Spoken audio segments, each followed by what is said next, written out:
Halo sobat, halo semuanya. Kali ini saya akan memberikan tutorial untuk begesting tiang agar waktu dicor dia tidak ambrol. Ya, inilah caranya. Nah, pertama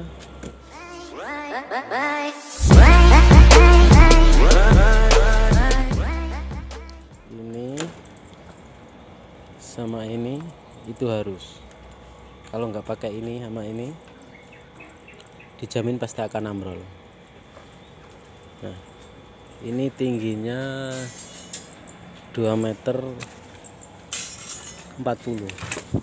Nah, 2 meter 40 dan lebarnya 30, terus tebalnya 15 guys.